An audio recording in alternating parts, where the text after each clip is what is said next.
It is the city's latest strategy to ensure physical distancing in hotspots like Trinity-Bellwoods. As you can see, circles have now been painted in the park. It is something we have seen in cities around the world, but it's definitely surreal to see in such a popular Toronto park. And urban planners say this is just the beginning. A number of design strategies like this are certainly to come during the COVID-19 era.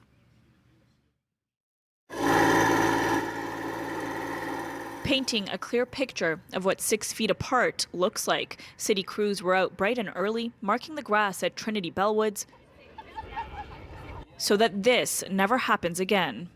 Videos and photos that emerged from the park this weekend sparking outrage. An estimated 10,000 people crowding into the popular green space, and it appeared they were making no effort to keep a safe distance. Even Toronto Mayor John Tory apologizing after he was spotted in close quarters with others in the crowds.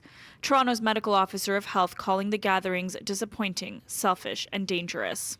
We need measures to enable people to use the park safely. I think the painted circles are a good first step. I guess this is one of the things you can do to help people understand what physical distancing means. I saw myself when I was there that people not only sat too close together in terms of groups sitting too close together, but also within the groups, as you can see right there, you had people sitting shoulder to shoulder. And these were clearly not people related to each other or people who lived with each other.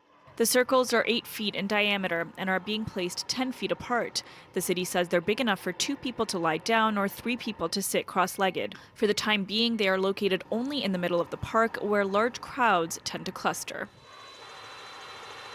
The idea seen around the world in some of the hardest hit cities, Hong Kong and across New York and California. And urban designers say this is just one way COVID-19 may change city planning for years to come. There's a whole host of design strategies. Over the longer term, we're going to need to ensure that there's sufficient park space so that people can recreate safely. A long-term strategy, more parks, as condos go up around the city, ensuring ample green space is included in the design. Some communities are currently unable to access any, and there is a dramatic need for more. This isn't just a downtown issue. It pervades our entire city.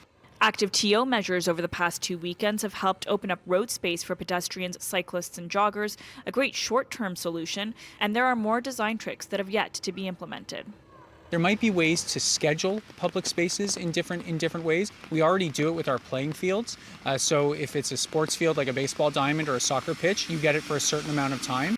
Businesses now using markers for lineups and plexiglass to protect workers, and with the weather warming up, redesigning spaces for people to enjoy restaurants and bars. Creating spaces in our public squares and for patios to spill out into those spaces. All these strategies will, of course, require funding. For instance, the cost of painting each one of these circles is $12. The city will be monitoring crowds for the coming weeks, and if necessary, they'll expand and add more circles throughout the parks. It's also important to note that a city bylaw requiring people from different households to stay 6 feet apart is still in effect, and violators could face a fine up to $750.